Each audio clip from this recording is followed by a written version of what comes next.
Hey guys, welcome back to YouTube channel. I am Om Prakash Saini और आज हम जो अनाउंस करने जा रहे हैं वो हमारा व्हाट्सएप नंबर है, जिसके माध्यम से हम आप तक विभिन्न प्रकार के आपकी आवश्यकता के अनुसार नोट्स उपलब्ध करवाएंगे। आपको अपना सब्जेक्ट और क्लास लिखकर हमें व्हाट्सएप करना है। आपको तुरंत आपके सब्जेक्ट के और आपकी क्लास के पूरे नोट्स जो भी अवेलेबल होंगे वो सेंड कर दिए जाएंगे। हमारे जो व्हाट्सएप नंबर रहेंगे वो हैं 86 96 60 85 41। आप इस नंबर पर हमें व्हाट्सएप कर सकते हैं। आप इस पर कॉल ना करें, कॉल रिसीव नहीं कर पाएंगे क्योंकि काफ़ी स्टूडेंट्स होते हैं वो कंटिन्यूसली इस पर कॉल करते हैं। Thank you so much. परिचय। क्या तुमने कभी काल्पनिक संख्याओं के साथ गणनाएं की हैं? काल्पनिक संख्याएं क्या होती हैं? आज अध्यापिका जी ने हमें काल्पनिक संख्याओं के बारे में पढ़ाया। हम सम्मिश्र संख्याओं की सहायता से काल्पनिक संख्याओं को समझ सकते हैं। और सम्मिश्र संख्याएं क्या होती हैं? एक सम्मिश्र संख्या वह संख्या होती है जिसमें एक वास्तविक भाग और एक काल्पनिक भाग होता है। क्या तुम सम्मिश्र संख्याओं के बारे में जानना चाहती हो? हाँ, कृपया मुझे बताओ। ठीक है, आओ मैं तुम्हें विस्तार से बताऊं।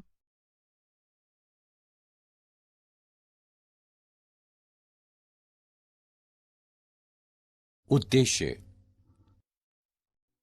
इस पाठ के अंत में आप निम्न करने में सक्षम हो जाएंगे: सम्मिश्र संख्याओं को परिभाषित करना, सम्मिश्र संख्याओं की बीजगणित की व्याख्या करना, आयोटा की घात की व्याख्या करना, ऋणात्मक वास्तविक संख्याओं के वर्गमूल की व्याख्या करना, सम्मिश्र संख्याओं की सर्वसमीकाओं को जानना, सम्मिश्र संख्या के संयुग्मी और मापांक को लिखना, सम्मिश्र संख्या के ध्रुवीय निरूपण को समझना।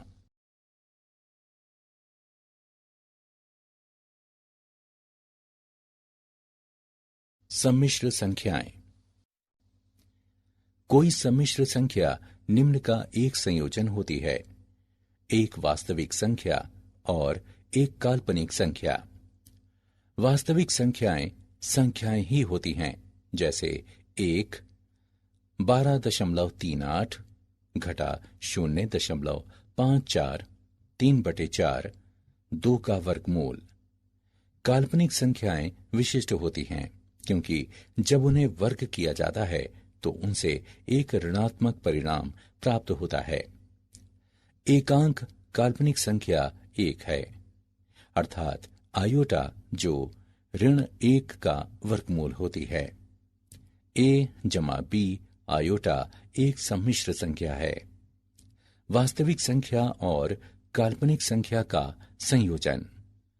उदाहरण: 1 जमा आयोटा 39 जमा 3 आयोटा, ऋण 2 जमा पाई आयोटा 2 का वर्गमूल जमा आयोटा बटे 2।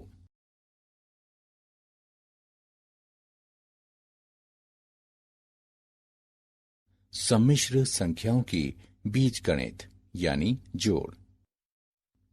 दो सम्मिश्र संख्याओं a जमा b आयोटा और c जमा d आयोटा के जोड़ को इस प्रकार परिभाषित किया जाता है: a जमा b आयोटा जमा c जमा d आयोटा बराबर a जमा c जमा b जमा d आयोटा। यह समूहन जैसे पदों के समान है। वास्तविक भागों को वास्तविक भागों में जोड़ा जाता है और काल्पनिक भागों को काल्पनिक भागों में जोड़ा जाता है। सम्मिश्र संख्याओं के जोड़ के लिए गुणधर्म। दो सम्मिश्र संख्याओं का योगफल एक सम्मिश्र संख्या होता है। ये गुणधर्म संवरक नियम कहलाता है। सम्मिश्र जोड़ क्रम विनिमय है। किन्हीं भी दो सम्मिश्र संख्याओं Z1 और Z2 के लिए Z1 जमा Z2 बराबर Z2 जमा Z1, सम्मिश्र जोड़ सहचर्य है। किन्हीं भी तीन सम्मिश्र संख्याओं Z1, Z2, Z3 के लिए Z1 जमा Z2 जमा Z3 बराबर Z1 जमा Z2 जमा Z3। सम्मिश्र संख्याओं के लिए प्रतिलोम। सम्मिश्र संख्याओं के समुच्चय के प्रत्येक तत्व Z बराबर x जमा आयोटा y का एक प्रतिलोम तत्व घटा Z बराबर घटा x घटा आयोटा y होता है।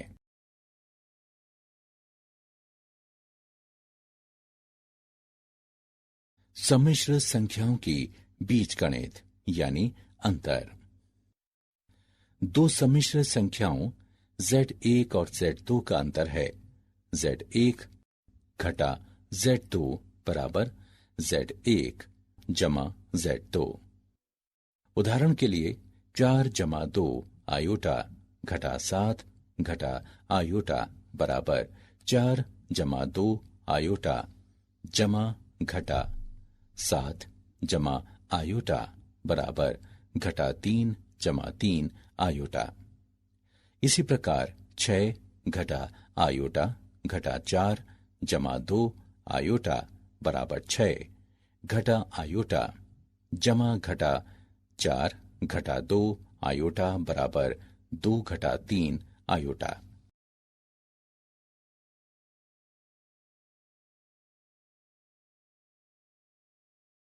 सम्मिश्र संख्याओं की बीजगणित गुणन। दो सम्मिश्र संख्याओं Z1 और Z2 का गुणन है AC घटा BD जमा AD जमा BC आयोटा। दो सम्मिश्र संख्याओं का गुणन एक सम्मिश्र संख्या होता है। इस गुण को समवर्ग नियम कहते हैं। सम्मिश्र गुणन क्रम विनिमय होता है। किन्हीं भी दो सम्मिश्र संख्याओं Z1 और Z2 के लिए Z1 गुणा Z2 बराबर Z2 गुणा Z1 सम्मिश्र गुणन सहचर्य होता है।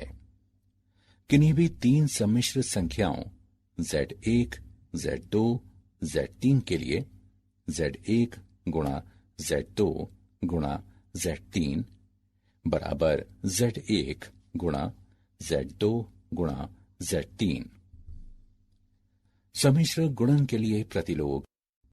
सम्मिश्र संख्याओं के समुच्चय के प्रत्येक तत्व Z बराबर x जमा आयोटा y का एक प्रतिलोम तत्व 1/z या z का प्रतिलोम होता है। वितरण नियम।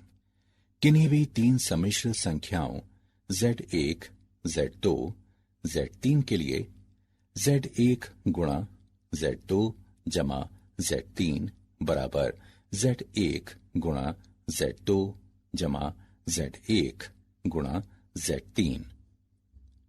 Z1 जमा Z2 गुणा Z3 बराबर Z1 गुणा Z3 जमा Z2 गुणा Z3।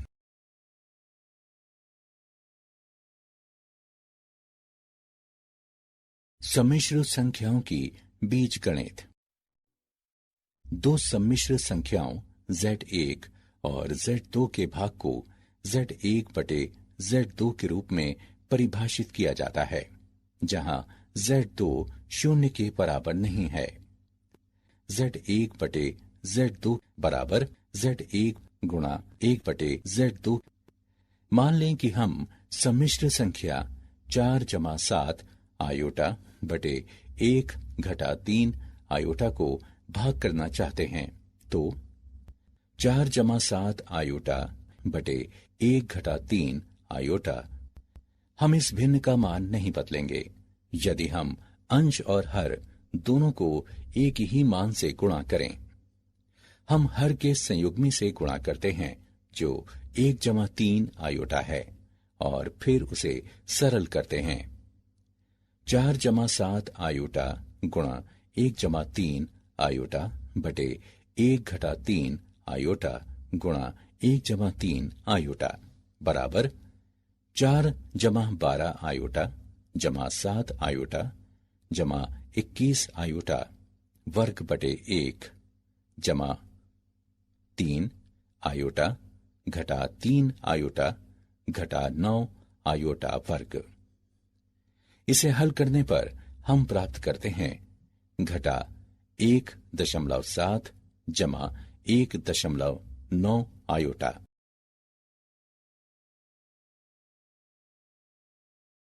आई की घात। अब आइए आयोटा की घातों के बारे में सीखें।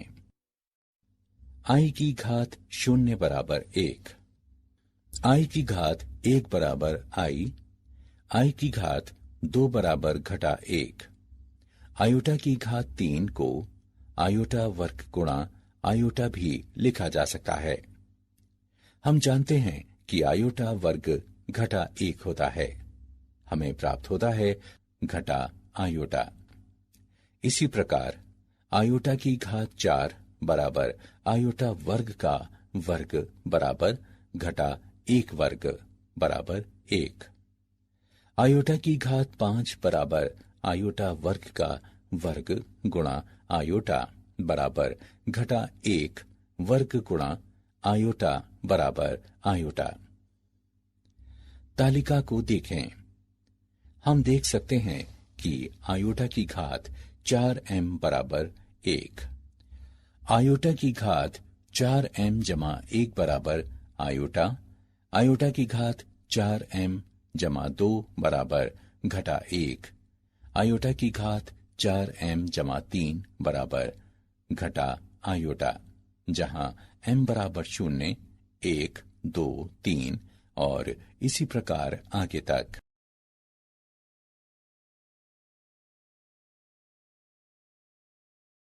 एक ऋणात्मक वास्तविक संख्या के वर्गमूल। घटा 1 के वर्गमूल है आयोटा घटा आयोटा। इस प्रतीक का अर्थ आयोटा है। एक समीकरण x वर्ग जमा 1 बराबर 0 लें।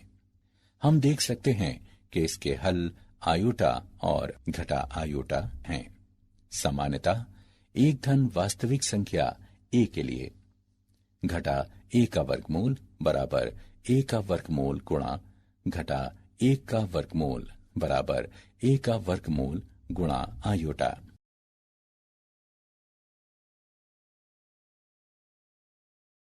सम्मिश्र संख्याओं से संबंधित सर्वसमीकाएं। सम्मिश्र संख्याओं की सर्वसमीकाएं इस प्रकार हैं।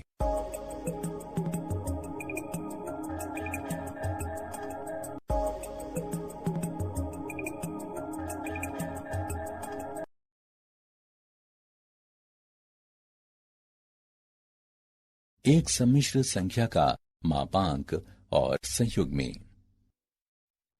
कोई सम्मिश्र संख्या z बराबर x जमा y आयोटा के रूप की एक संख्या होती है।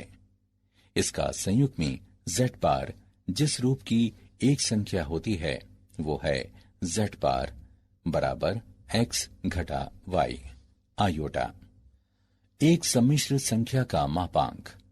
एक सम्मिश्र संख्या इसके सम्मिश्र संयुग्मी से गुणनफल एक वास्तविक धन संख्या होता है, अर्थात z गुणा z बार बराबर x जमा आयोटा, y गुणा x घटा आयोटा y बराबर x वर्ग जमा y वर्ग, और इसे प्रायः लिखा जाता है z गुणा z बार बराबर z के मापांक का वर्ग बराबर x वर्ग जमा y वर्ग, जहां z का मापांक x वर्ग जमा y वर्ग का वर्गमूल है। सम्मिश्र संख्याओं z1 और z2 के लिए z1 और z2 के गुणनफल का मापांक बराबर z1 का मापांक गुणा z2 का मापांक, z1 बटे z2 का मापांक बराबर z1 का मापांक बटे का मापांक z2। दिया है कि z2 का मापांक शून्य के बराबर नहीं है। Z1 और Z2 के गुणनफल का सम्मिश्र संयुग्मी बराबर Z1 का सम्मिश्र संयुग्मी गुणा Z2 का सम्मिश्र संयुग्मी। Z1 जमा घटा Z2 का सम्मिश्र संयुग्मी बराबर Z1 का सम्मिश्र संयुग्मी जमा घटा Z2 का सम्मिश्र संयुग्मी। Z1 बटे Z2 का सम्मिश्र संयुग्मी बराबर Z1 का सम्मिश्र संयुग्मी बटे Z2 का सम्मिश्र संयुग्मी दिया है Z2 जो कि शून्य के बराबर नहीं है।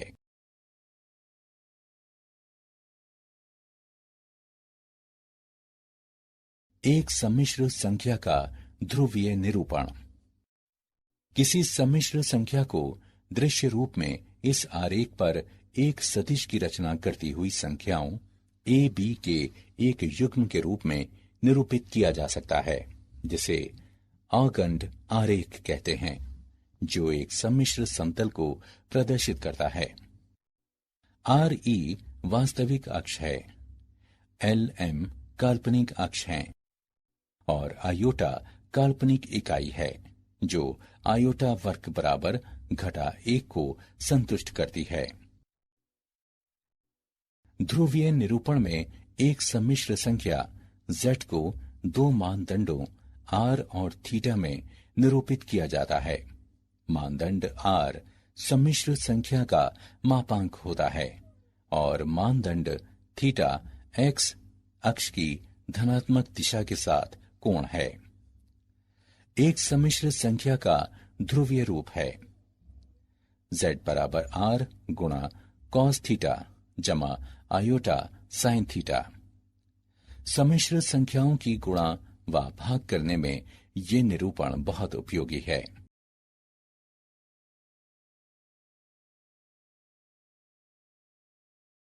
क्या आप जानते हैं, सम्मिश्र संख्याओं का उपयोग कई वैज्ञानिक क्षेत्रों में किया जाता है, जिनमें इंजीनियरिंग, विद्युत चुंबकत्व, क्वांटम, व्यावहारिक गणित और कियास सिद्धांत शामिल हैं। इतालवी गणितज्ञ जेरोलेमो कार्डेनो पहले ऐसे व्यक्ति हैं जिन्होंने सम्मिश्र संख्या का प्रयोग किया। 16वीं सदी में धन समीकरणों के हल ज्ञात करने के अपने प्रयासों में वो सम्मिश्र संख्याओं को कल्पित कहते थे।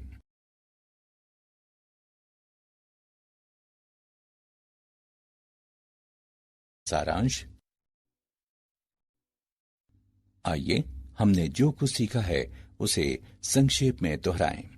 संख्या का रूप a जमा IB, जिसमें a और b वास्तविक संख्याएं हों, एक सम्मिश्र संख्या कहलाती है। a सम्मिश्र संख्या का वास्तविक भाग और b काल्पनिक भाग कहलाता है।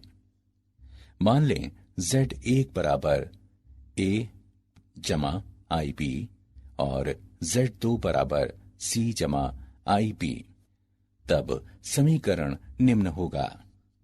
किसी पूर्णांक k के लिए i की घात 4m बराबर 1 i की घात 4m जमा 1 बराबर i की घात 4m जमा 2 बराबर घटा 1, i की घात 4m जमा 3 बराबर घटा i। सम्मिश्र संख्या Z बराबर a जमा IB के संयुग्मी को Z से निरूपित करते हैं, जो इस प्रकार है। Z बराबर a जमा IB। सम्मिश्र संख्या Z बराबर x जमा I y का ध्रुवीय रूप R गुणा cos थीटा जमा L sin थीटा, जहां R बराबर है x वर्ग जमा y वर्ग के वर्गमूल के।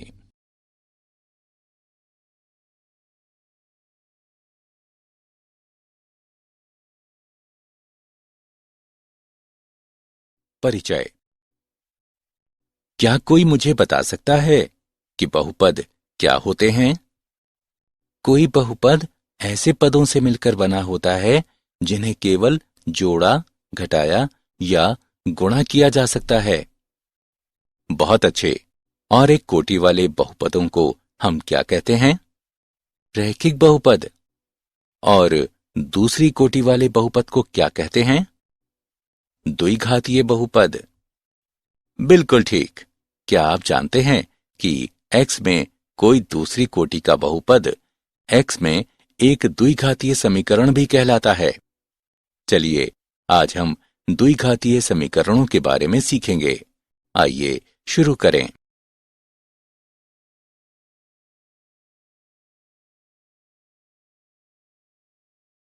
उद्देश्य। इस पाठ के अंत में आप निम्न करने में सक्षम हो जाएंगे। द्विघातीय समीकरण का विश्लेषण करना, द्विघातीय समीकरण को हल करना, द्विघातीय समीकरणों के अनुप्रयोगों और इसकी पद्धति को समझना।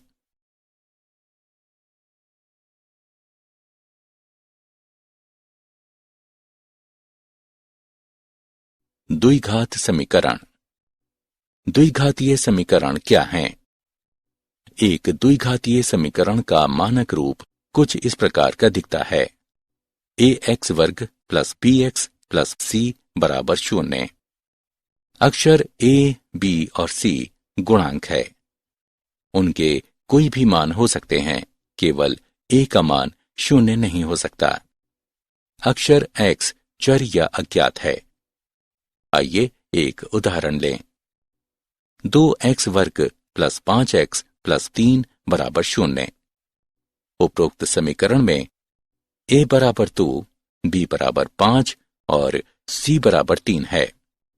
बीजगणित की आधारभूत प्रमेय से हम निष्कर्ष निकाल सकते हैं कि द्विघातीय समीकरण में दो मूल होते हैं।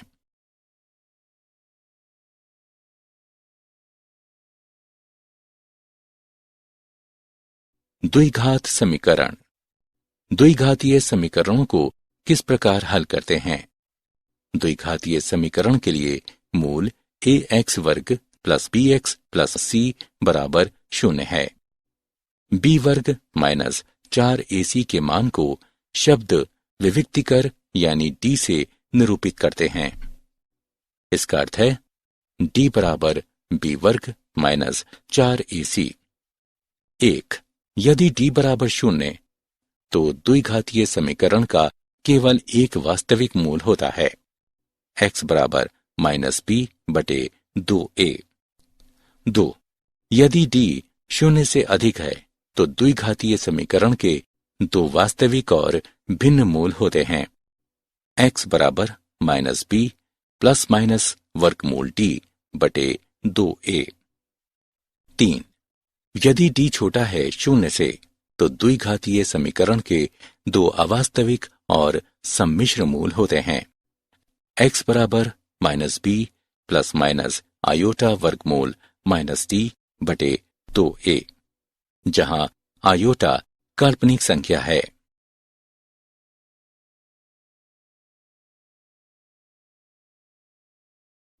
उदाहरण। x के लिए समीकरण को हल करें। x वर्ग प्लस 12x प्लस 36 बराबर 0। हल।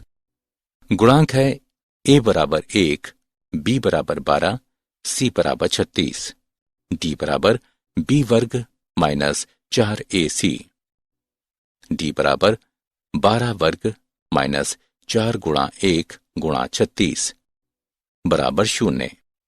क्योंकि d बराबर है 0 के, इसलिए मूल है बराबर माइनस 12 बटे 2 गुणा 1। इसे हल करने पर हमें प्राप्त होता है बराबर माइनस 6।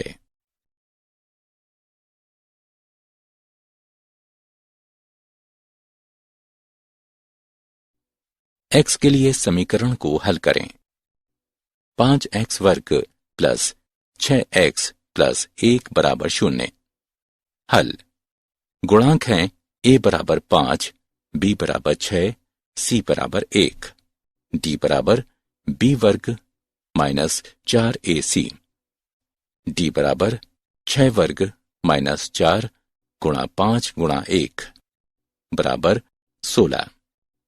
क्योंकि d अधिक है 0 से, इसलिए मूल हैं बराबर -6 प्लस माइनस वर्गमूल 16 बटे 2 गुणा 5 बराबर -6 प्लस माइनस 4 बटे 10। हल करने पर हमें प्राप्त होता है बराबर -1 माइनस 0.2।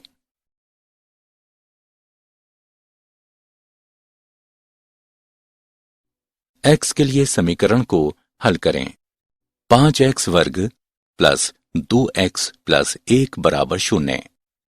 हल गुणांक हैं a बराबर 5, b बराबर 2, c बराबर 1, d बराबर b वर्ग माइनस 4ac, d बराबर 2 वर्ग माइनस 4 गुणा 5 गुणा 1 बराबर -16। क्योंकि d कम है 0 से, इसलिए मूल हैं बराबर -2 प्लस माइनस आयोटा वर्गमूल 16 बटे 2 गुणा 5 बराबर -2 प्लस माइनस 4 आयोटा बटे 10। हल करने पर हम प्राप्त करते हैं बराबर -0.2 प्लस माइनस 0.4 आयोटा।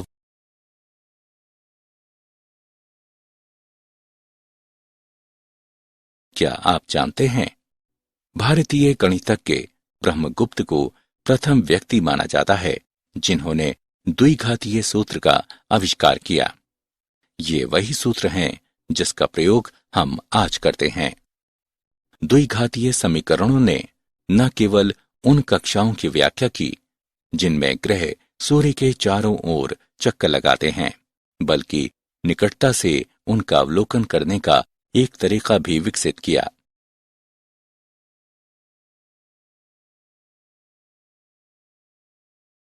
सारांश। आइए हमने जो कुछ सीखा है उसे संक्षेप में दोहराएं। एक द्विघातीय समीकरण का मानक रूप इस तरह दिखता है: ax वर्ग जमा bx जमा c बराबर 0। अक्षर a, b और c गुणांक है। उनके कोई भी मान हो सकते हैं, केवल a का मान 0 नहीं हो सकता। अक्षर x चर या अज्ञात है। द्विघातीय समीकरण के दो मूल होते हैं। b वर्ग माइनस 4ac के मान को शब्द विभक्तिकर यानी d से निरूपित करते हैं।